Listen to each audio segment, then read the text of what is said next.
Hey, Dr. Beitman, how are you? Great. Nice to be here with you, Scott. Nice to be here with you as well to talk about one of my favorite topics. Some people call it synchronicity, others might call it serendipity, meaningful coincidences. A lot of these things overlap. And I think maybe to start things off and frame it up, would love to hear a little bit more about your background and how this area of interest came alive for you. I came alive fairly young. A lot of, and I'm writing them up now, and I recommend people to write their own coincidence diaries. Mine is a memoir now that starts from when I was in fifth grade. And there was some earlier things too, but I moved from Shaker Heights, Ohio to Wilmington, Delaware with my family.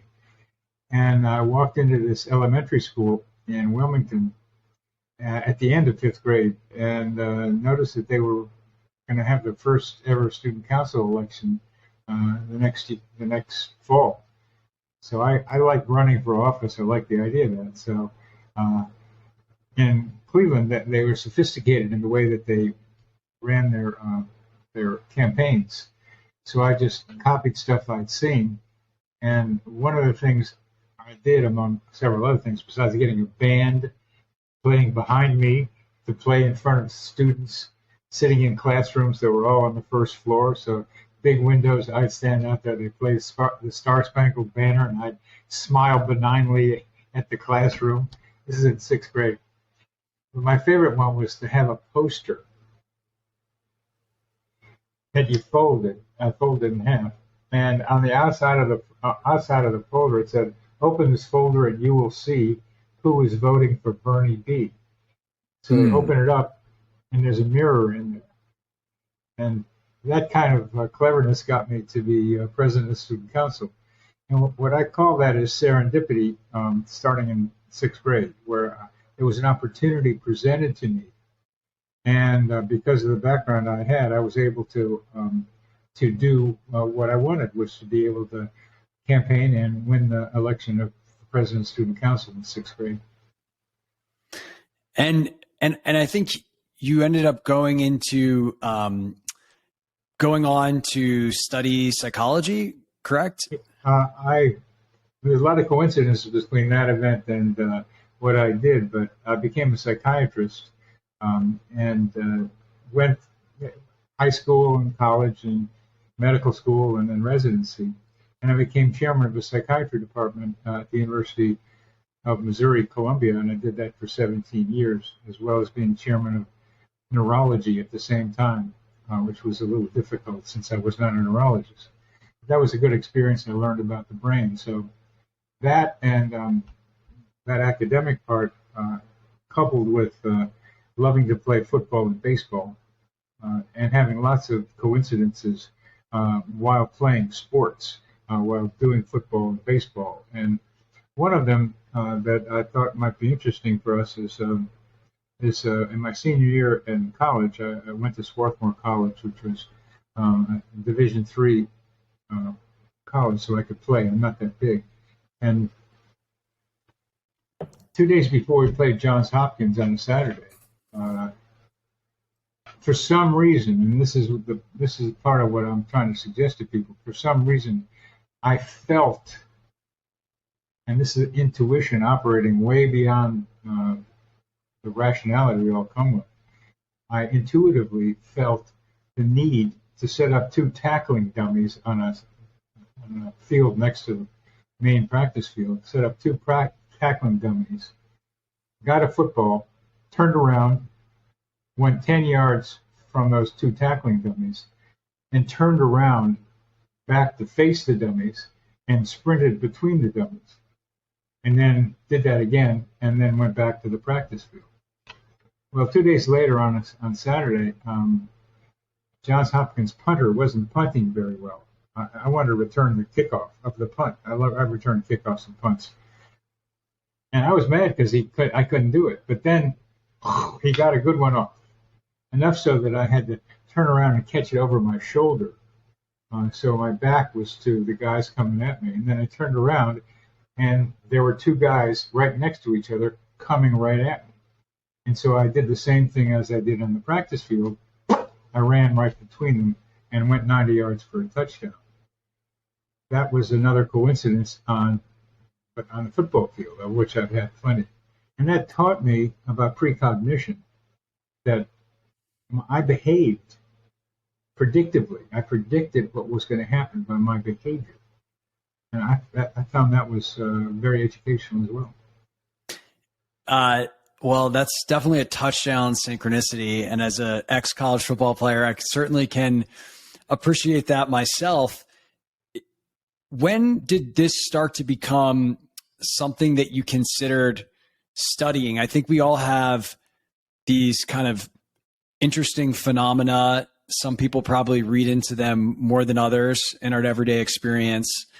It seems as though some of us become absolutely captivated by trying to understand the greater depth of what is going on here. And I would be curious for when that shift began to occur for you.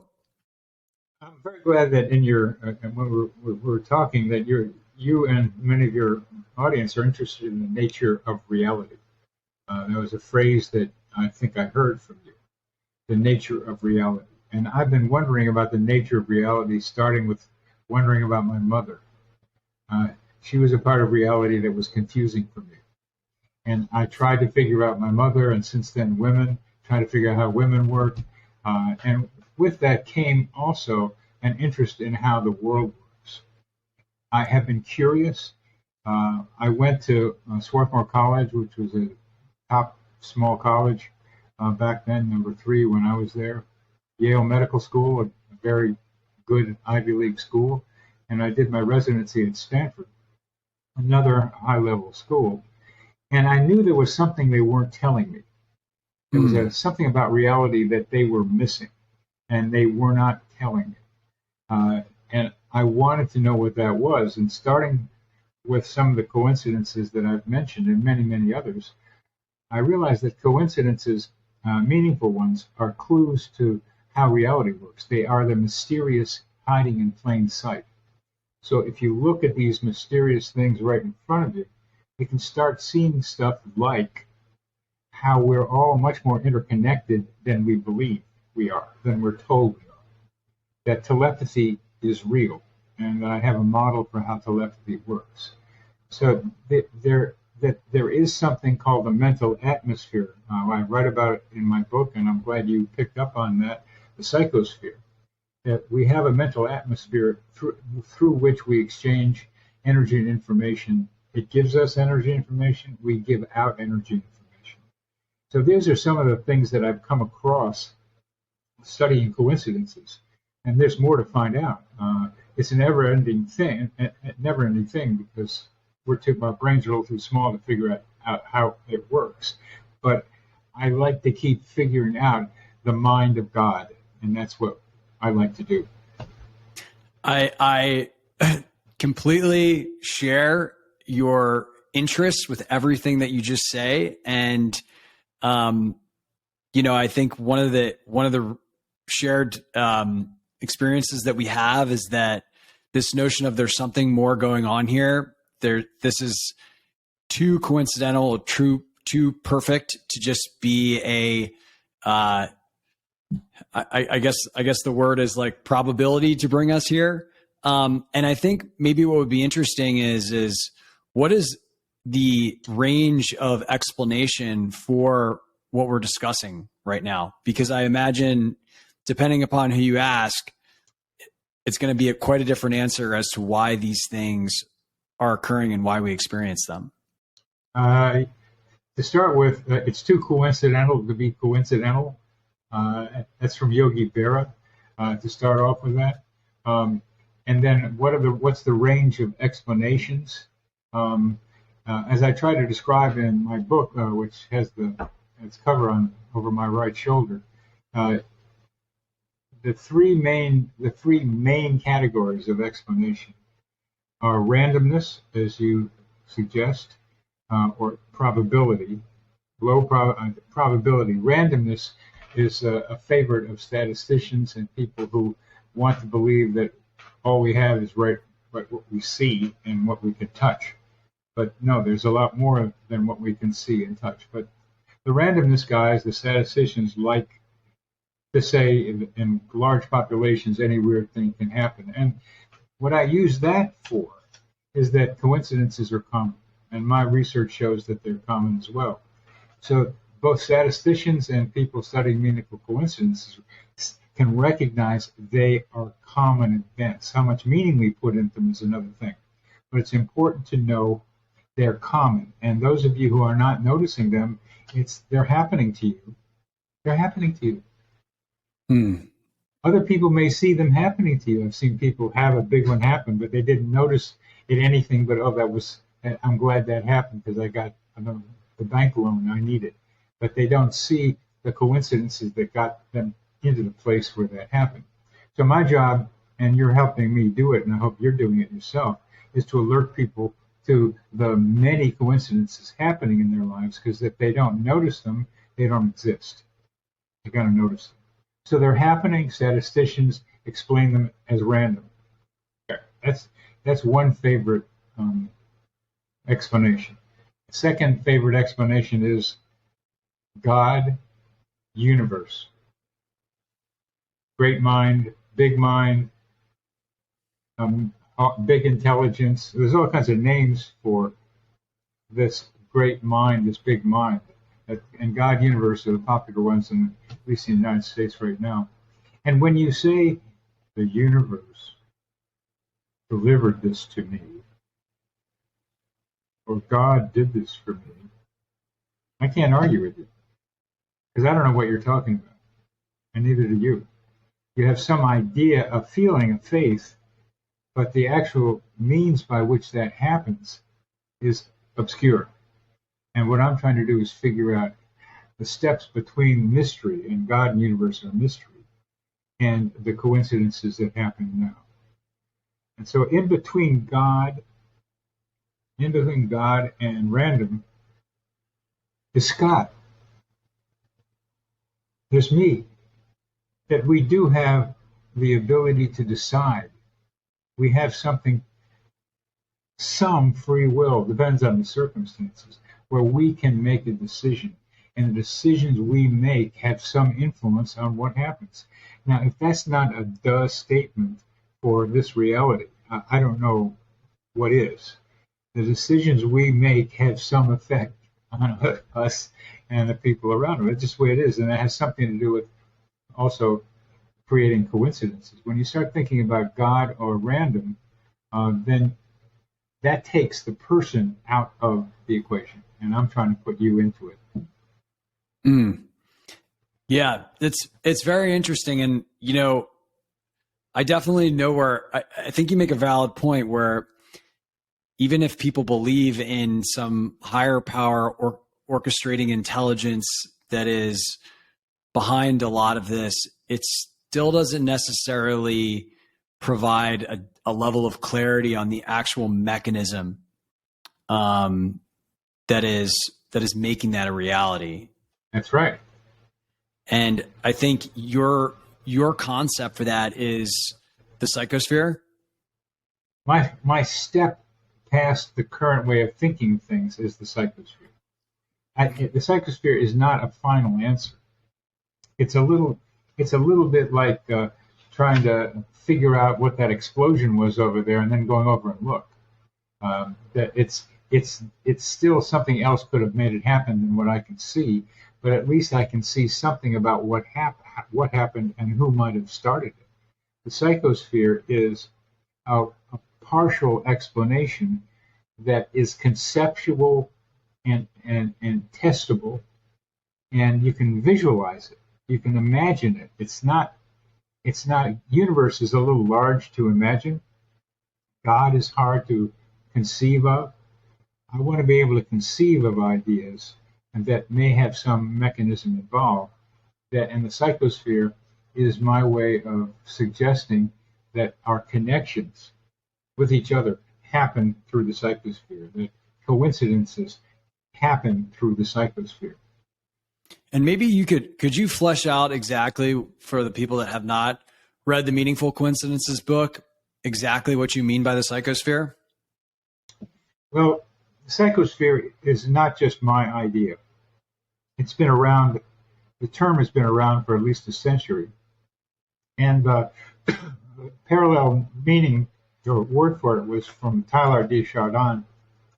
He called it the noosphere. So I'm saying this just because this isn't a new idea. It's an idea that's been around for quite a while. And it's the idea that the Earth has several spheres. One of them is the lithosphere, stones, rocks, earth. Another is the hydrosphere, where water is down to the ocean and in the air. And another is the biosphere, where animals like us hang around. And what the psychosphere is a development from the biosphere, that the living creatures, not just us, but plants and animals, have consciousness that goes out into our atmosphere, just the way we breathe out carbon dioxide, and that we breathe in ideas the way we breathe in oxygen. And so this psychosphere is an active, a fluid almost like thing in which a lot of activity is going on all the time, to which we contribute and from which we take. And it's very analogous to our physical atmosphere, which is another one of those spheres. I think one thing that you talked about in the book that was compelling evidence of this is the idea that there were many same-day inventions. And maybe you could describe this phenomenon to people. Simultaneous independent discoveries is the formal name for it. And it's one of my favorite ideas, that people in different places, without having had contact with each other, come up with the same idea. And there's lots of stories. There are many of them written up in a 1923 article, of which there are about 150 or more examples of that, where two people or more came up with the same idea around the same time. But there are some funny examples, like in 1876, February 14th, Valentine's Day, two guys walked into the U.S. Patent Office with almost the same diagram, and it was for the telephone. Elisha Gray and Alexander Graham Bell's two lawyers walked in and presented the Patent Office with the same idea. Now, these guys thought maybe somebody else was they're stealing each other's ideas, but that was proven to be incorrect. They came up with them independently. Now, some people say that it was because they were operating off the same body of information that humanity had collected, and so that they came to the same conclusion because they had the same basic information. That's partially true, but these ideas are also floating around in the psychosphere. And these ideas will come to people who grasp them, who look for them, who are searching for them. You can't just kind of sit there and have it happen to it. You've got to reach for it. You got to want to make something happen. You've got to maybe invent or discover. The difference between invention and discover is kind of fun. Did they invent it, or did they discover something that was already floating around out there? And I'll leave that for our audience to wonder. Yeah, I mean, it almost sounds like, and many people have written this, that there first needs to be some sort of intention to almost kind of turn on the radio to this broader field of information. That's a very, very good analogy, Scott. Turn on the radio. That means that I try to tune my attention to a similar vibration in the psychosphere, so that I can find it because it's there, and then connect with it. Even the word psychosphere is kind of fun because, again, I thought I came up with that idea myself. I turned out later I hadn't. But then I turned on True Detective on HBO. It's the first episode. Somebody said that something smells in the psychosphere, that the term was out there. And I came up with a term called simulpathity, feeling the pain of a loved one at a distance. And the funny thing was that somebody else had come up with that term 2 years after I came up with it. And how they come up with it, and they meant the same thing I meant, which is feeling the pain of love without distance. So how that happens is that the ideas are out there, you tune into them, and then you vibrate with them, and then they enter your consciousness. And then, and this is a key part of it, you got to get it out there. You got to tell somebody. And a lot of times the person who first discovered or invented something is not the one who gets the credit. It's the guy who publicized it. It's funny. I just was actually working on a piece of content myself with a friend. It's basically a market map of technology companies that are building things that help people enter altered states of consciousness. And he actually said, well, we need to get this idea out there because the fact that I have it lets me know that somebody else probably has it, and I want to be the one to create this. And so it's a really interesting frame to move from the notion of, I am the generator of ideas to I am the receiver of ideas, and what I do with them is actually the agency that I have, because the idea is actually impersonal. Good. Very good. So, one thing you said that I think is very interesting is I had a very visceral experience during the pandemic, and it was actually probably about a year after I started to investigate the deeper meaning of consciousness, my life, all of these things. And I started to notice these synchronicities. And I had a conversation with a friend, and the very specific one that came up for me was I was in my apartment in New York City. It was during COVID, the beginning of the lockdown. I didn't want to go home because I didn't want to get my family sick. I had attended this talk that said, now is the time that you should be home with your families. It's not a time to, this was digitally, this was on Zoom. It's not a time to be thrusting yourself into work. And I was like, I actually think I should do that. And then the next day I walked out of my apartment and I saw a billboard for One Medical, the doctor that I had that said they did walk-in COVID tests. And so I did that, and then I went home. And things like that started to happen over and over again. And I remember talking to this person and saying, has this been going on the whole time and I just didn't know it? It seems it's the most bizarre thing. Or is my reality actually changing? And one thing that I think would be interesting to get your perspective on, and I know you've done some research on this, is how come some people seem to perceive these synchronicities and coincidences and others do not? Well, let's go to I'll answer that, but were they there all the time, or is my reality changing? That's not an either or thing. They've been there, but the more you notice them, the more your reality does begin to change. You begin to see things in different ways because you're starting to see things in different ways. The thing piles up on each other. So it's both of those things. And the question about why some people see more than others, well, sometimes you just get hit in the face with them. For me, it was eight or nines when it started, and my dog got lost, and my mother didn't know where he was, so she said, go to the police station, and they didn't know where he was. And I started crying a lot and went the wrong way home, and there he was. We ran into each other. I got lost, he got lost, we found each other. So I learned from that a very, very important idea that getting lost ain't so bad sometimes, especially when you really are needing something. And there it was. So that hit me pretty hard. I love that puppy, and he and I were best friends, and I still miss him. I still miss him. So I was very glad to be able to find him.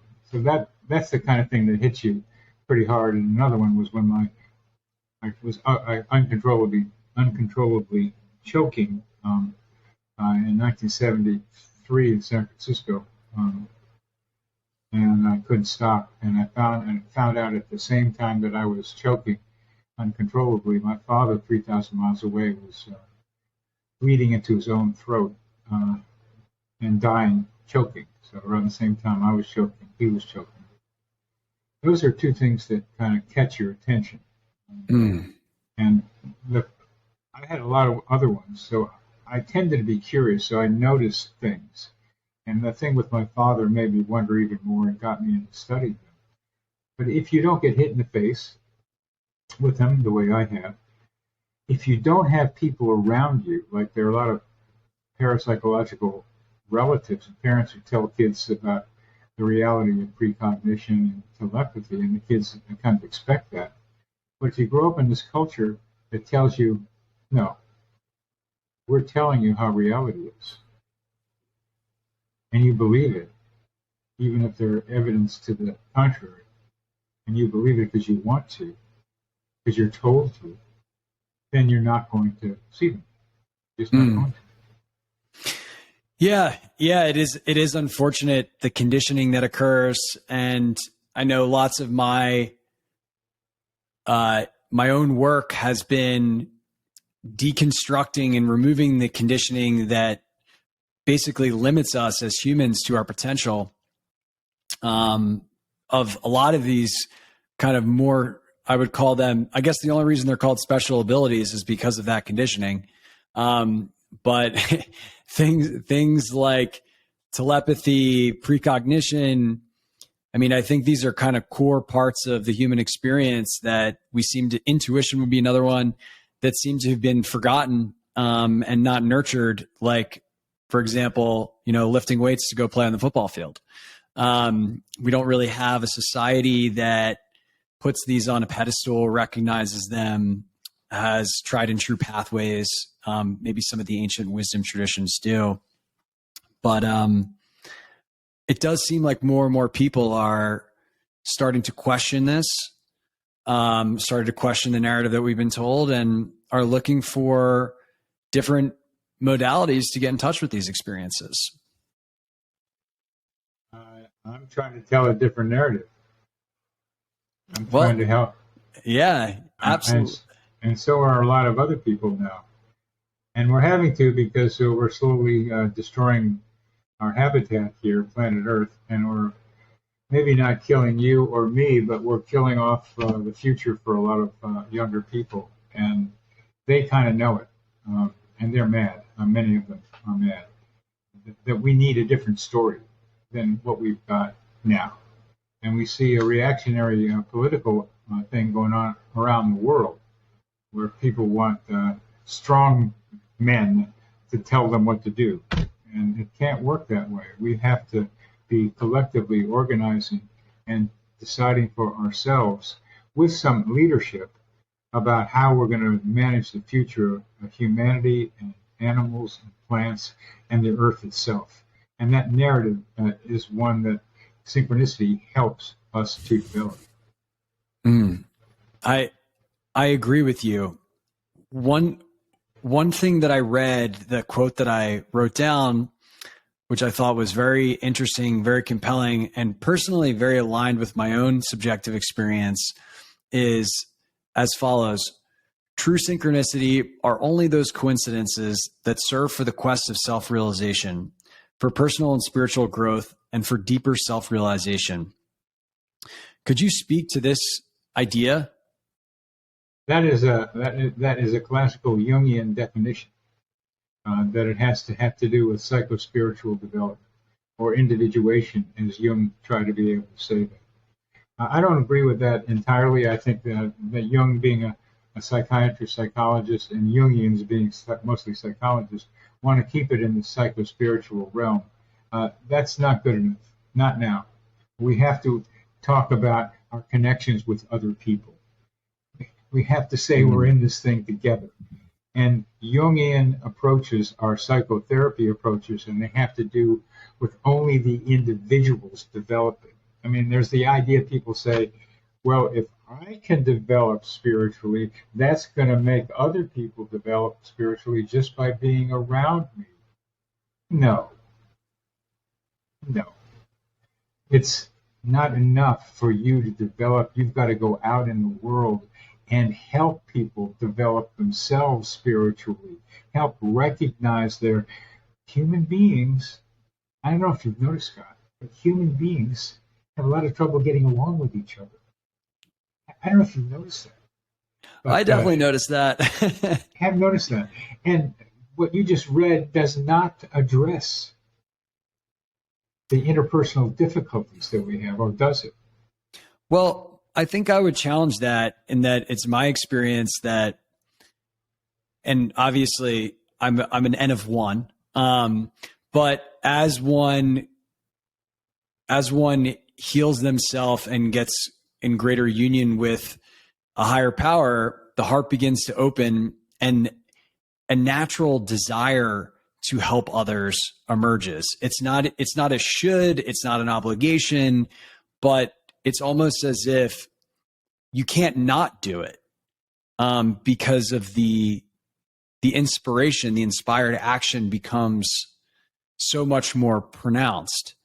And so, I know that's not everyone's experience, but it has been my experience. No, I think you're right on to something. Your heart opens up, and I'm glad to hear that your heart is opening up. Mine is continuing to open up too, and it's a wonderful feeling to be able to be open and accepting and reducing the judgment that we have for ourselves and the judgment that we have for other people. It's a wonderful thing. But then you end up having to talk with other people. Then you end up having to relate to other people. And there's a lot we don't know how to do well when relating to other people, even with open hearts. If you can look at spiritual communities, if you ever investigate them, with a guru on top, often sometimes taking advantage of the people in it, and the people in the spiritual community fighting with each other about power, that happens all too regularly, so that the spiritual opening up of the heart does not translate into behaving well with each other.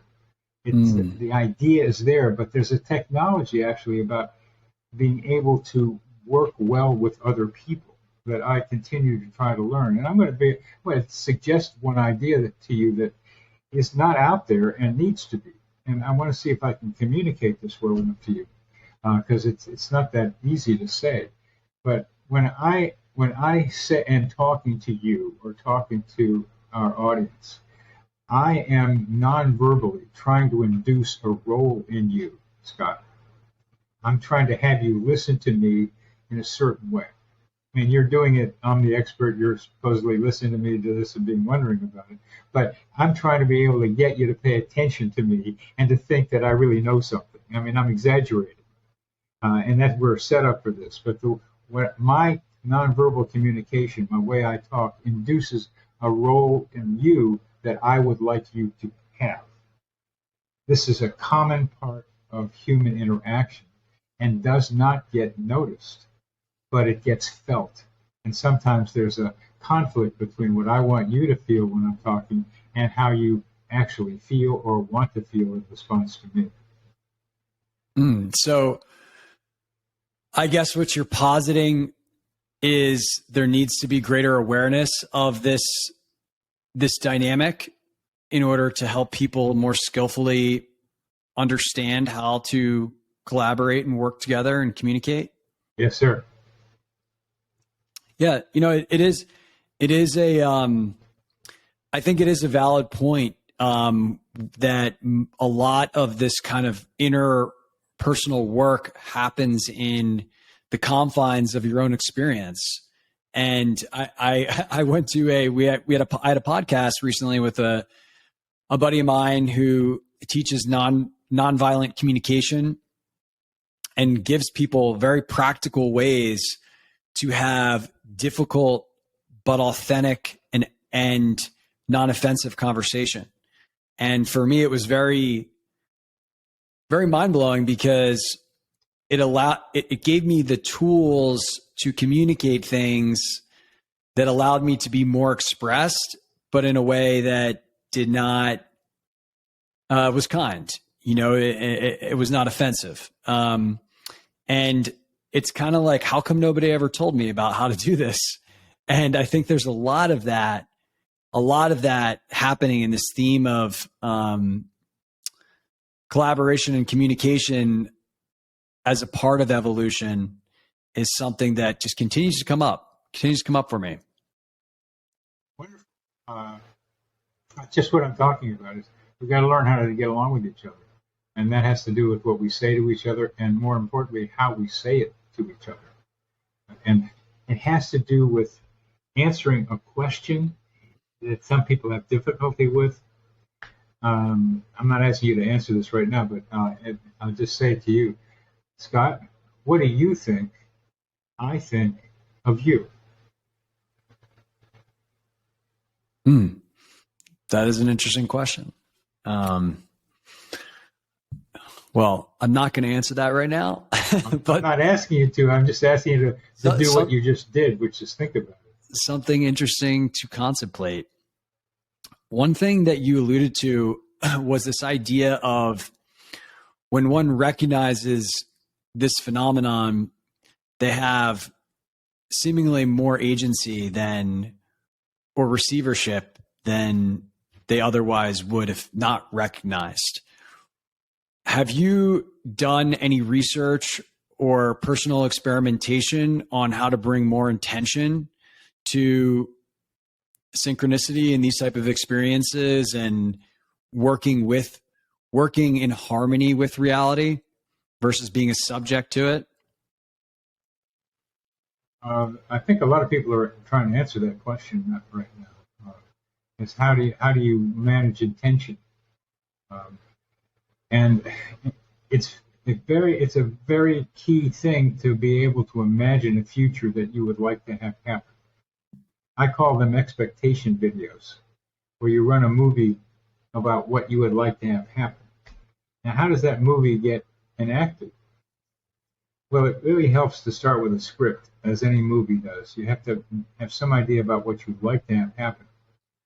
So I had the idea of wanting to get the idea of coincidences out there. So now I'm founder and president of the Coincidence Project, and we got a lot of stuff going on. And how that happened had to do with being able to think about something I wanted to have happen, but my way of doing it is different from, it's almost polarity, different way from some other people, where I kind of have a general idea in mind.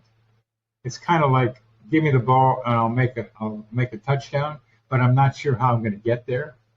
So I have a goal in mind, and now I've gotten to a place where things are happening. But other people will make lists, storyboard of what they want to have happen and how they want to make it happen.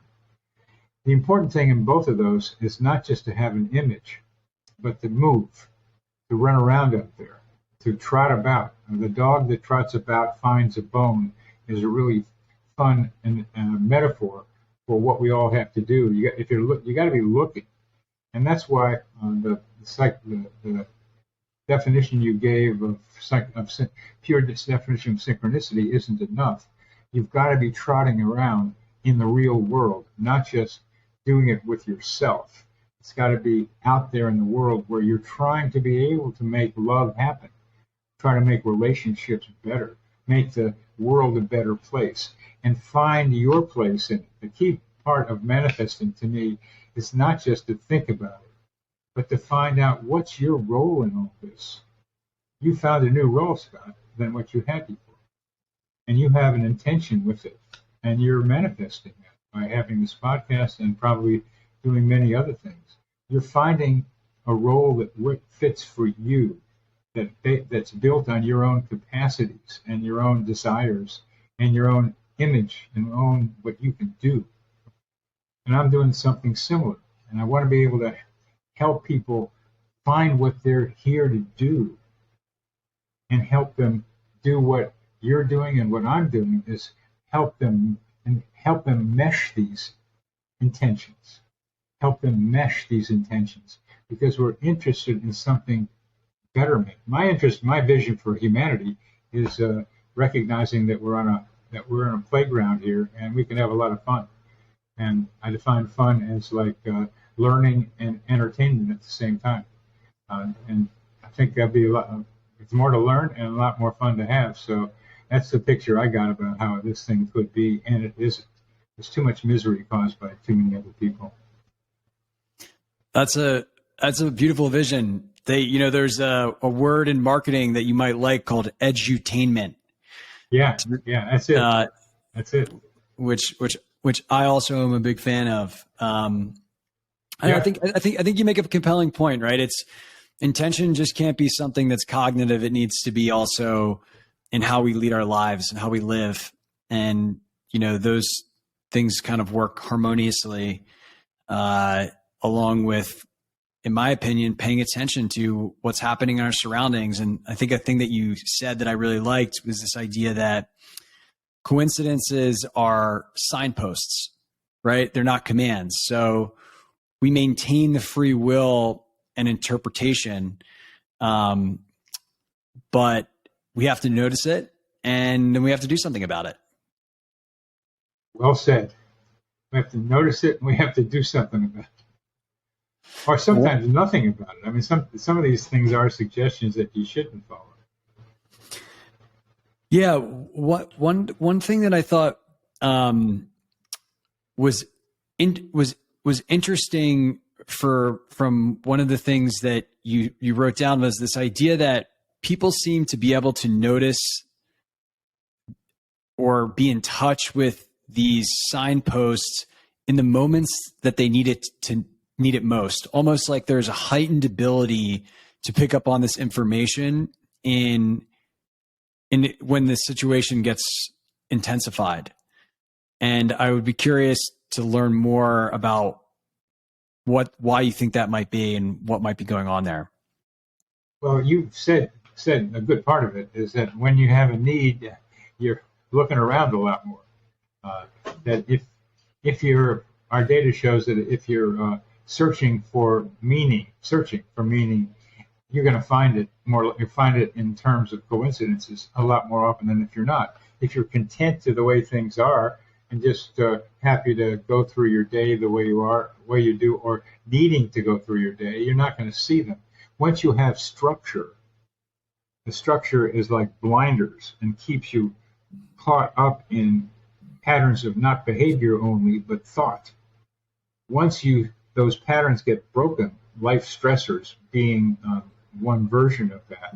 Once those patterns get broken up some, like through a death of someone close to you, or even a birth, or sometimes going on vacation where you're breaking things up and it's not too organized, that somehow breaking that web of regular reality allows the potential for meaningful coincidences to come in. But part of that is because you're in a strange place. You haven't been here before, so you're looking around more.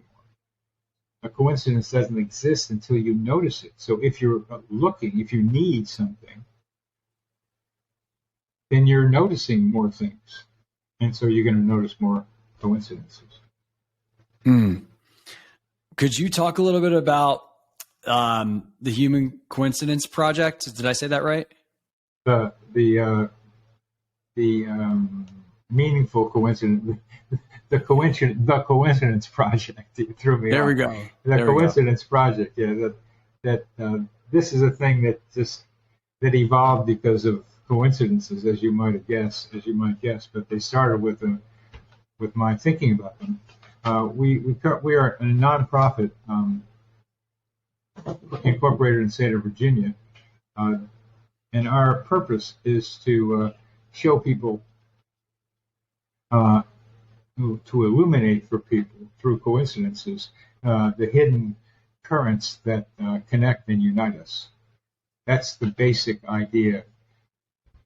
The coincidences illuminate these hidden currents that connect and unite us.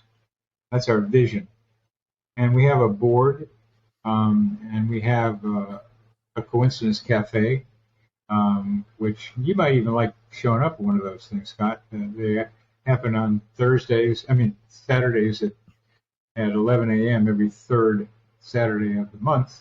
And we have one coming up now on music coincidences. And I have some stories to tell about that, and other people will. And we break up into small groups on Zoom after a beginning, and people tell each other coincidence stories. So our major function is encouraging people to tell each other coincidence stories. That's cool. I like that. I mean, I find them to be one of the more enchanting things to talk about. So I'm sure those are some fun conversations. They are. And as you say that, and to you too, but our audience, tell your friends your coincidence stories or ask them for their coincidence stories.